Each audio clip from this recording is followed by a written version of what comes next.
Hello and welcome to the Ghoul Guides Association, which is definitely not a cult, where we talk about all things Gothic and pop culture. We are your Ghoul Guides. I am Lauren.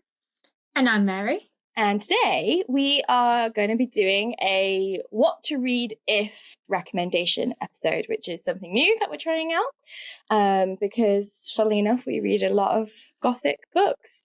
And watch a lot of Gothic films and things like that. So I thought I would kick us off because I binge watched in one night the new Netflix show Sirens. And I messaged Mary after the first episode and said, I think this is Gothic, ? And suggested that this might be a good one for our first recommendation episode. So, Mary, have you seen anything about this show? When you messaged me about it, I did Google it just to quickly read the Wikipedia, which I skim read. I didn't read it in detail. So my answer to that is I know very little. Little because I knew that you wanted to do this, and I like it when you tell me about things. So, yeah. Okay, so if you are not familiar, our dear audience, our dear definitely not a cult members of the Ghoul Guide Association, Sirens is billed as a dark comedy, and I think the comedy aspect is very important because it does have that Gothic campness. But I think some people have assumed it was a drama. And it's written by Molly Smith Metzler, who I think it's either inspired by or based off a play that she wrote back in 2011. And it stars Megan Fahey and Millie Alcock, who, if you've seen the Game of Thrones prequel House of the Dragon, she plays young Rhaenyra. She's a very talented up-and-coming Australian actress. They play sisters, Devon and Simone DeWitt. And it stars some big names. So Glenn Howerton from Always Sunny in Philadelphia is there. He plays this kind of age-inappropriate boyfriend of Simone, who is his character is like some Ethan something the third. And he's like your typical Hamptons rich boy, like dates a different girl every summer, probably all of them having not yet developed their frontal lobes. And it is set in the Hamptons, and it revolves around the house belonging to Julianne Moore and Kevin Bacon. So two big names. And they are this kind of like, insanely rich couple. She was once this high-powered lawyer. He is a tech guy. He has a security company. And Simone is, so the younger sister, Millie Alcock's character, is Julianne Moore's character's assistant. Her character's name is Michaela, and Simone is allowed to call her Kiki as a term of endearment. And essentially the plot begins so the first thing that we see is Megan Fahey's character, the older sister Devon, coming out of a night in jail, texting her sister their like shared emergency thing, which is Sirens. Okay, so it's like a code. Yes. Okay. Yes. So you're like, oh, sirens, police sirens, like emergency sirens. Oh, so like, okay, interesting. Yeah. Right. So we learned that essentially Devon and Simone had a very troubled childhood. Their father was an alcoholic. Their mother was, we assume, manic depressive. And that when Devon is about, you assume maybe like 10 years older than Simone. But when Simone is young and Devon is a teenager, their mother, we learn later on, and this, I'll try not to spoil the whole thing, but just to kind of explain it and explain the vibe so that I can then explain the recommendations. I do need to spoil some stuff, but I'll try not to spoil the whole thing. But we learned that very tragically in a manic depressive episode, their mother took her own life by gassing herself in a car and put Simone in the backseat. So tried to take Simone with her. Wow, that's very dark. Yes, very dark. Very dark for comedy. Yes. So we learn that the sisters have this very traumatic past. Devon is now on her own, stuck working at a falafel restaurant with her high school boyfriend who is cheating on his wife sometimes with her. She's looking after their father who has early onset dementia. And she essentially snaps. She opens the door and she sees this huge fruit basket from her sister. And she's like, no, that's it. So she looks at her sister's Instagram. She goes to track her down.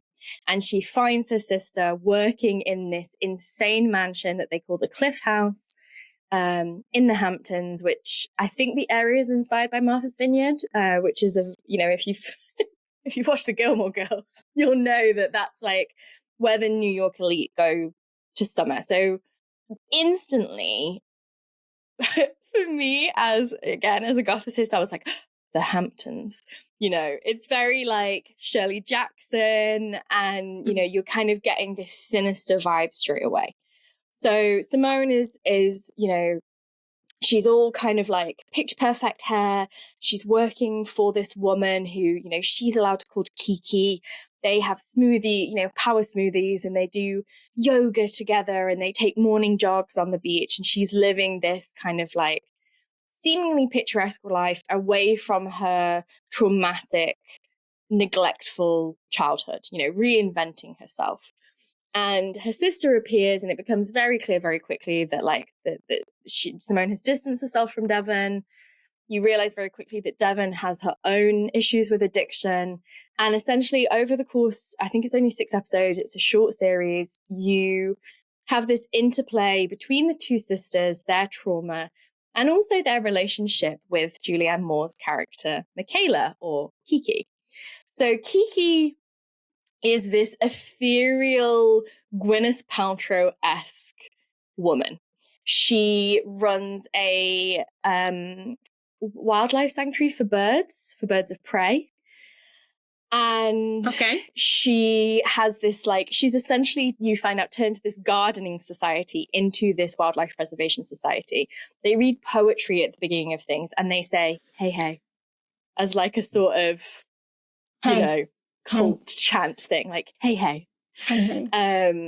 No. Yeah. Her sister, no. So Devon obviously instantly causes a ruckus. She ends up spending the night in jail. And on the first night in jail, she's with this party girl who, funnily enough, since we just recorded Nosferatu, the character's name is Lily Rose.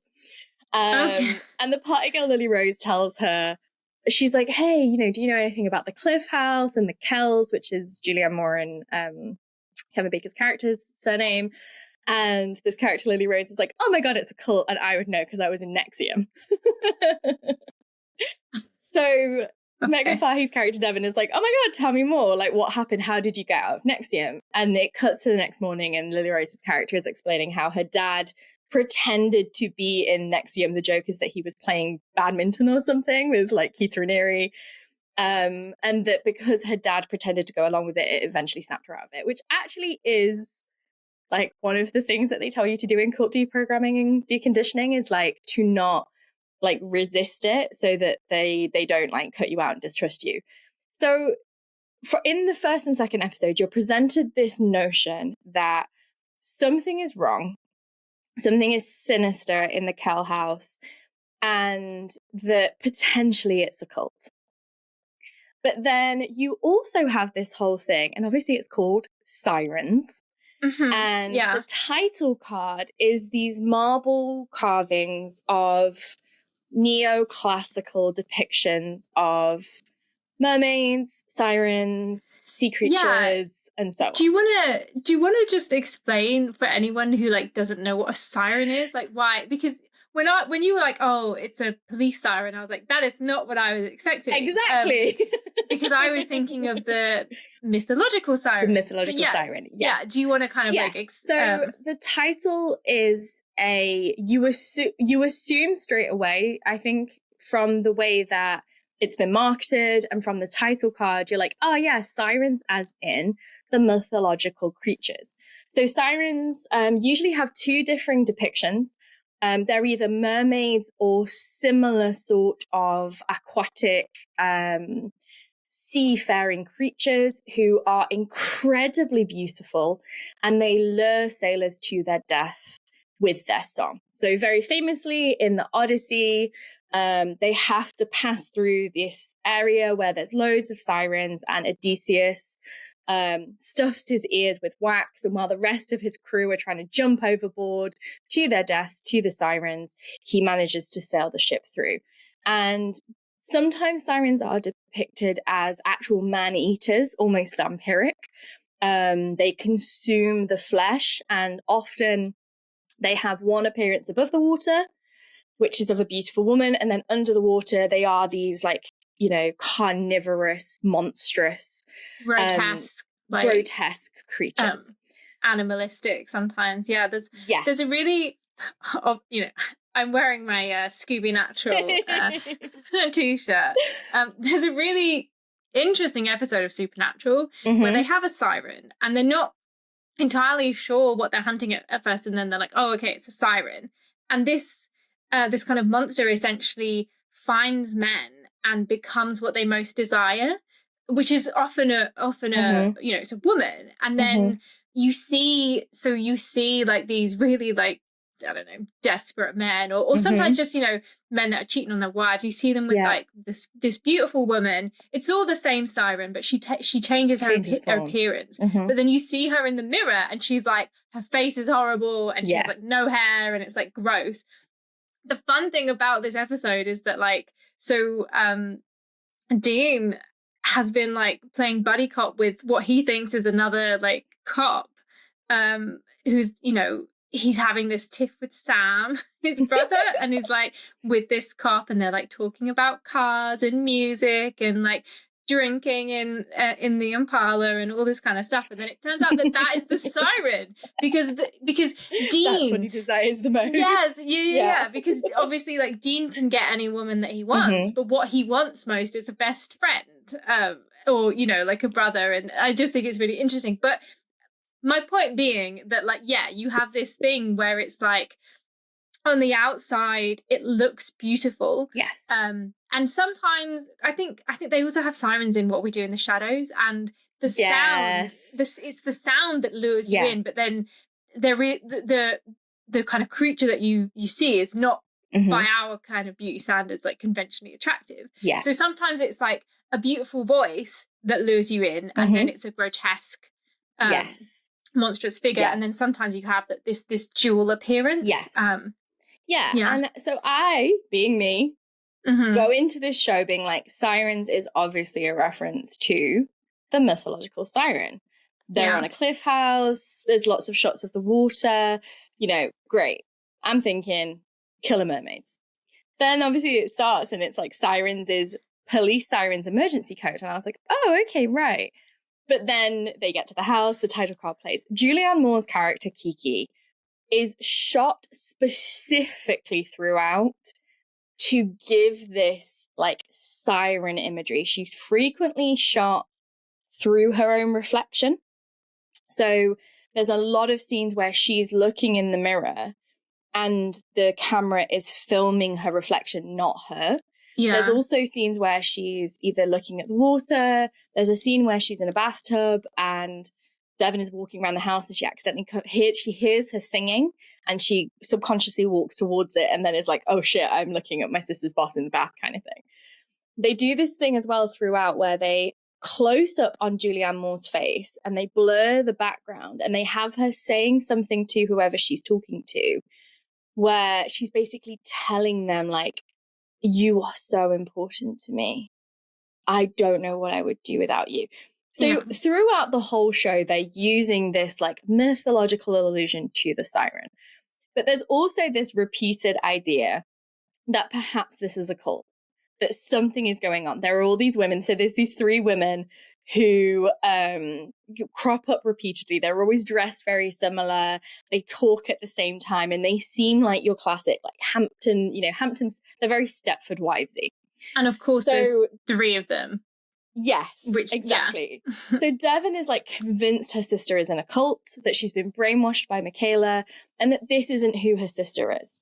So we learn essentially that after their mother's death, their father failed to look after Simone and Devon dropped out of college and essentially became her sister's guardian. And she was going to go to law school and become a lawyer.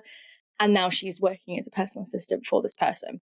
So Devon is like convinced that something sinister is going on, that her sister is brainwashed, that this can't be true. There's these people saying, hey, hey, and there's these birds. And again, I don't want to spoil it, because if you are a fan of anything to do with like New England Gothic, I would highly, highly recommend it. If you like Shirley Jackson, I think you would like this type of thing. So I don't want to like ruin it, because I did enjoy it. It didn't quite fulfill me at the end. I would say like it was a 3 out of 5 for me. I would say to someone, oh my God, yeah, if you've got a free weekend, you should watch it.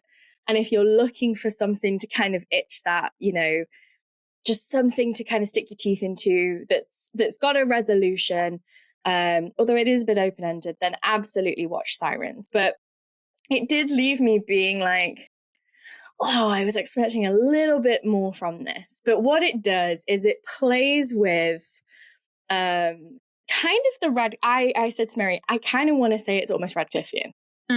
So it does that thing where you're like, but is it a cult? Is it supernatural? Who is the bad guy here? And you're constantly going backwards and forwards on whether or not you feel sympathy for Michaela, Julianne Moore's character, and you like her and you trust her, or she's like this dangerous siren cult leader. And it really, you know, it really goes back and forth. And it's a lot about like trauma and womanhood and the relationship between sisters and the position of women in these high elite spaces. And there is a lot there. But I kind of finished it and I was like, kind of left me wanting a bit more. And I thought, you know what? I'm going to do a recommendations episode, because I feel like if you either you watch it and you enjoy it, or you watch it and you watch a bit more. It reminded me of a couple of different books. So I thought I want to recommend it. So my first recommendation is actually a twofold recommendation. If you've watched Sirens and you liked the uncertainty around the supernatural, you liked the culty aspect of it, but you also liked the way that it was particularly tackling a very modern Gothic aspect. So the rich elitism of somewhere like the Hamptons. So you have this recurring trope of Michaela being presented with this really bougie smoothie that's got these really, you know, hard to come by expensive ingredients, and her being like, no, I don't want it. Or there's one scene where they're having a funeral for a bird and the crew take all of the chairs down, and then they like they're high-fiving because they finally finished it. And then Simone appears and she's like, Kiki's decided that it's probably too windy. I need you to move them all back up here. So if you like that sort of class tension in your Gothic, that, you know, is it a cult? Is it not? Is something going on? Then I want to recommend you an author called Mona Awad, and particularly 2 novels called Bunny and Rouge. Mary, have you heard of these? I feel like I might have told you about Bunny. You might have recommended me, but I can't remember. Okay, cool. So apologies if you have, but please do tell me about them now. Okay, so Bunny is the earlier of the 2. Rouge came out, I think, 2 years ago, 2023, I want to say. So Bunny is a novel about a young woman who is accepted into a prestigious creative writing program at an Ivy League university. And she is the outlier. She is not wealthy. She doesn't have much family. She doesn't come from a good background. And she is in this creative writing program with these 4 girls who she calls the Bunnies. And they refer to each other as Bunny, as a term of endearment. And she has nicknames for each of them. So like one of them is called Creepy Doll, and one of them is called Cupcake. So to the main character, they are these kind of it gives big Heathers vibes, like very Mean Girls. So Awad is really playing with, you know, the mean girl trope with things like Heathers, and it is a very interesting take on dark academia. So we find out at the beginning that something happened the previous semester. The protagonist comes back to class And all of a sudden in their like little 5-person writing group that they have to go through, because obviously you have to, in those writing workshops, you have to critique each other, and she's never quite good enough. And you get this impression that she's kind of hates them and wants to be them all at the same time. And all of a sudden the bunnies invite her in. And she gets wrapped up into this weird relationship between the 4 of them. There's some supernatural elements to it. There's some weirdness. And there's a lot about identity, conventions in womanhood, how we present ourselves, and also about how we write and how we create. It's a great paperback. If you're looking for something a little bit weird, a little bit culty, a little bit supernatural, if you watch Sirens and you're like, ooh, absolutely read Bunny. It's such a good modern Gothic text. And dark academia can sometimes be, it's a bit of a hit and miss genre for me. I don't know if you're much of a fan of it. Yeah, I am currently reading a book that I am realizing now is a fits into that dark academia thing, and I won't say what the book is, but I'm halfway through it, and I'm like, so this person has gone on like they've got a summer placement, and now they're doing a load of research, and nothing's happened. Like, I don't understand. The horror is the unpaid research placement internships. Well, yeah, I know. And I'm like, and it's all about like rich people as well. Like, she's poor, but the people she's working with are really rich. And I'm like, I don't understand what I'm going to finish this book because I need to know. I need to know if anything is ever going to happen. Mm-hmm. So, but what I'm realizing is that maybe a dark academia stuff is not for me. It's maybe too close to home. But I do remember you recommending this to me, and it sounds interesting. And so there is something supernatural in this book. There is something supernatural. Okay, but what it also does is, if you have ever done English literature, history, a creative writing course, I think, Mary, you will remember me saying to you that some parts of this rang very true to our PhD experience. Yes, yeah. Of being like, not part of necessarily that like privileged crowd. And I mean, obviously British academia and American academia are very different. And we went to a Russell group, but we didn't go to like Oxford or Cambridge, which would, I guess, be the kind of equivalent of an Ivy League. But I found myself like reading aspects of the bunnies and being like, oh no, am I a bunny? Were we bunnies? Like, yeah. So yeah, I would recommend Bunny. And the other one, which I think is more like Sirens, but I wanted to mention Bunny because I think still I think if you like Sirens, you'll like Bunny. But the one that really, really came to mind while I was watching Sirens is, I think her most recent novel, Rouge, which I picked up in the Waterstones hardback sale, having never heard of her. So I read it before Bunny. And I picked it up because it was black, it had a red font, and it had this jellyfish on the front with like a rose in it. And I thought, ooh, that's pretty cover. And essentially that novel is about a skincare addict, which as a skincare addict, I was like, I'm going to read this. And then I was like, why do I gravitate to things that really make me have identity crises about like... Yeah.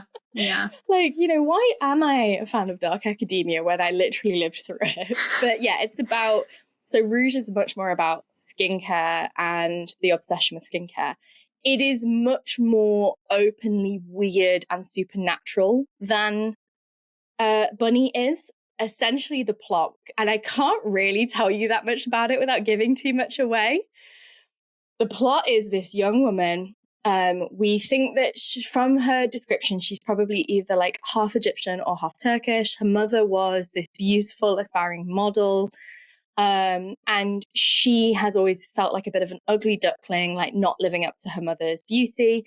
She has left, she's living on her own. And she becomes concerned about her mother. She hasn't heard from her mother.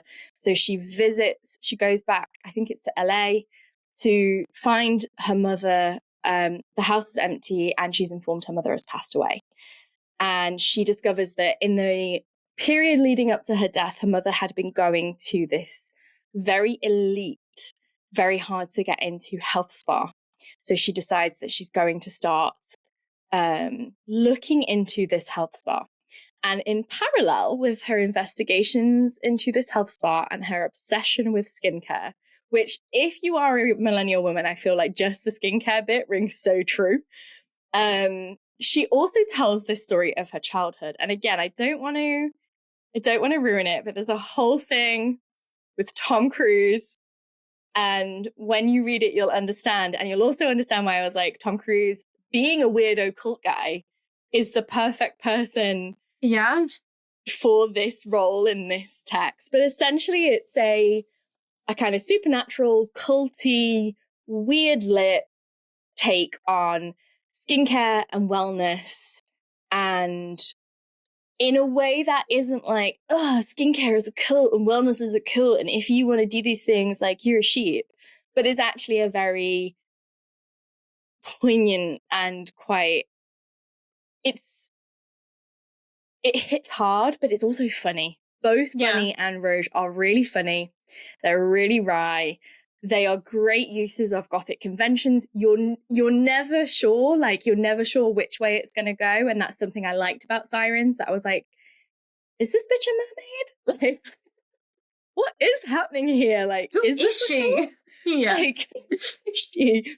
Like, genuinely all the way through, I was like, I completely would buy Julianne Moore being a mermaid. Is she a mermaid? Is she going to drag this woman into the sea? Like, what is happening? Yeah. So those two, I would, if you enjoyed Sirens or you're looking for something that has that kind of like bit culty, bit weird, bit supernatural, something to really cleanse your palate, I think. They're very different, very fresh. I really enjoyed them. Highly, highly recommend both of those. Fabulous. If you watched it and you were like, I thought this was about mermaids, where are the mermaids? Because it's not a spoiler to say there isn't an actual mermaid in it. Like, you don't see a scaly tail. So if you watched Sirens and you were like, where's my freaking mermaids? I would like to recommend you a book called Mermaid of the Black Conch, which was quite popular a couple of years ago when it came out. It won quite a few awards. It came out in 2020, and I think because a lot of people were at home for the pandemic looking for something to do, this book picked up a lot of traction. It is a really good read, but it's quite surreal in a way that I think would usually make it maybe kind of like go under the radar. Have you heard of or read this one? No. I'm going to say no. I don't think so. Okay. So Mermaid of the Black Conch is by Monique Roffey, who is a white Caribbean author. Who this is the only one of her novels I've read, but as I understand, has done a lot of work around Caribbean identity, and particularly the tension between being born there and not fitting in with white culture, but also not being white and being part of the colonizer and being part of the privileged class, and the tension in those Caribbean locations. But also there's a lot of ecological stuff in this. The island suffers like hurricanes and things like that. And it's it's very much inspired by her own lived experience, but it is about a mermaid who gets washed up, essentially. And it is, this mermaid is, like an immortal being, and it is about her history, and it's very tied up with ideas of colonization and environmental destruction and femininity and sexuality. It's a really powerful novel that does, that thing where like, it's realist, but it's surreal because there's a mermaid there. There's like a supernatural element to it. Yeah. And it is essentially about this guy who finds this mermaid, who picks her up and discloses this to, I think she's the daughter of like the landowner kind of thing. So this kind of, a white woman who has this intense connection to the land, but it's her land and it's not her land. So there's a lot of the kind of like interplay politics there between Caribbean people. But then there's also these characters who are these kind of big shot, rich Americans who are there to like fish and speedboat. And they are convinced that they have seen the mermaid. So they're trying to hide the mermaid from them to protect her and protect like the sanctity of the island and the island's culture. And obviously this idea that the mermaid is real is tied up very closely to the culture of the island. So if you watched Sirens and you were like, I'm really disappointed there was less mermaids in this, but also if you were thinking I would like something that delves a little bit deeper into class tensions, particularly in American Gothic, and you like that sort of mythology aspect because it sort of rejects the Greco-Roman mermaid mythology and goes for a more Afro-Caribbean mermaid mythology, then I would highly recommend Mermaid of the Black Conch. That sounds fabulous. I think you would really like it. Yeah. I think I might actually also have a spare copy because I think I ordered it during the pandemic and they sent me the same package twice. And when I contacted them and was like, hey, what do you want? They were like, oh, bro, just keep it. Like, you know, like when all the stores were closed and we were trying to like support small businesses and, you know, so I think I might have a spare copy if you would like to read it. I think you would like it. if you, I'm never going to say no to free books. Yeah. And finally, I'm going to recommend 2 books that aren't really like, oh, if you like Sirens, you'll like this, but more sort of if you watched it and you find yourself jonesing for something, then these 2. So one of the ones I'm going to recommend is Another Dark Academia, and one of them I'm going to recommend, which you might already have guessed I'm about to recommend it, which is more like you don't know if it's supernatural or not. So the first one I'm going to recommend is Leigh Bardugo, who you might know from the Shadow and Bone series, which was adapted and then unceremoniously cancelled after 2 seasons on Netflix.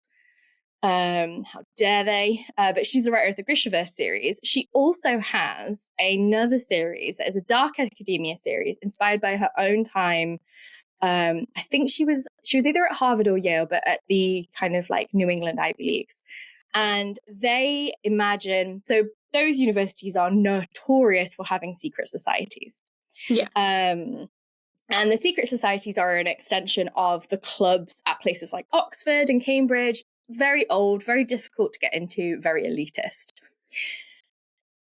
So The Seventh House, which is the Leigh Bardugo novel that I'm recommending, imagines that these secret societies are actually supernatural. That they do things like summon the dead, and there is a boundary between the 2 worlds.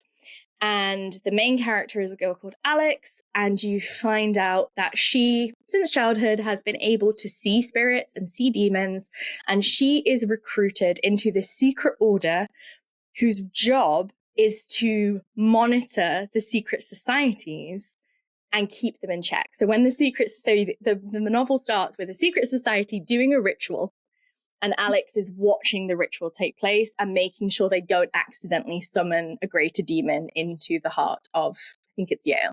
Yeah, this is great because now I get to link to my other favorite TV show, which is there's an episode of Buffy that also does this. Yes, there is. Yeah, and Buffy and Cordelia, as like high school students, they go to this college party that also happens to be the same place where there's this secret society of white boys who have, and it goes back for years, and it turns out that basically them and their fathers and their grandfathers have been sacrificing young girls to this this creature that they've summoned and that they keep chained in like the basement or something. And then obviously Buffy's there and she's like, yeah, no, thank you. Yes, great idea, love it. Bardugo is inspired by all of that type of stuff as well. I really enjoyed them. She's a bit notorious as a writer for like, she starts out strong. Usually like the first 2 of her trilogies are really good and then the 3rd one goes a bit west. I'm a little bit worried about the 3rd one. So the first 2 are called Ninth House, sorry. The Ninth House and Hellbent. Cool. But yeah, if you find yourself liking the idea of like secret societies and dark academia, then definitely check out those. If you watched Sirens or, you know, thinking of watching Sirens and you liked the play and tension between is it supernatural or not, and the class aspect, then I would like to suggest to you Sylvia Moreno Garcia's Mexican Gothic, because of course I am. So as Mary knows, this is one of my favorite favorite novels. She, I think, has overtaken Margaret Atwood as my favorite contemporary author. Oh, interesting. Although Mona Atwood is like creeping up there on that list. But yeah, Sylvia Moreno Garcia is a great writer. She does a lot of, we talked about this a little bit in Nosferatu, she does great genre experiments, but Mexican Gothic is your classic kind of, is it a haunted house? Is something supernatural going on? Are they a cult? And if you like that sort of keeps you on your toes, you're not sure until the final act if something is really happening or not, then that is just such a satisfying novel to read. I love it. I've read it 3 times now and it still stands up. And I think, I can't talk about, novels that play with the idea of the Gothic and the supernatural without talking about Mexican Gothic. And it's an excellent recommendation. So it's just such a good book. Yeah, so I mentioned that I found Sirens to be almost a little bit Radcliffean. And even though I wouldn't necessarily say that Garcia's book is a Radcliffean Gothic, it very heavily uses the familiar tropes of the Gothic heroine novels of the 1780s and 90s it does that thing where they're using the conventions that and Sirens does this too, where it's very overt that they're using this framing, this, this music to make you think a certain way. And it knows that so you have that thing where you're like, well, are you trying to lead me down the garden path or is this really happening? And Mexican Gothic is just such a good example of that, where you're like, but is it supernatural? And but maybe it's not supernatural, but something terrible is happening, which Crimson Peak also does with the Radcliffean Gothic. So yeah, if you enjoyed that aspect of it, definitely recommend checking out Mexican Gothic. And that is our first lot of recommendations. I've basically just recommended like my favorite books from the last 5 years. I think that's great. And I'm excited to read that mermaid book. Yes, I will definitely bring it for you next time. So yeah, all of these are available, I think now in paperback. You can get them on e-reader. I think they've all got audiobooks as well. So however you like to consume your literature, definitely check them out. And if you would like us to give you recommendations, so, if you think, hey, Ghoul Guides, I really like books with, sexy vampires in, or I really like books where the vampires aren't sexy, or I really enjoyed Sinners, what should I read now? I really liked Nosferatu, what would you recommend? Or I didn't like this thing, what do you think I might like instead? Drop us a comment, send us an email, ghoulguides666@gmail.com. Our seance machine is currently acting up a little bit, so maybe don't use that, but we're also on BLUESKY and on Instagram. So multiple different ways you can contact us if you would like us to recommend some stuff for you. And also, if you'd like to recommend us something, we're always on the hunt for new things to consume because we cannot handle silence. We must always have something going on. Yeah. Any final thoughts before we say goodbye, Mary? You have reminded me of a book that I read recently that has like mermaidy supernaturally vibes. So maybe we'll do another episode of recommendations where I can talk about that. But like I said, I am very much looking forward to. It's an excellent list of recommendations. You are so welcome. I have great taste. Yeah. All right. Well, and on that humble note, we will leave you until next time. And in the meantime, stay safe and stay spooky.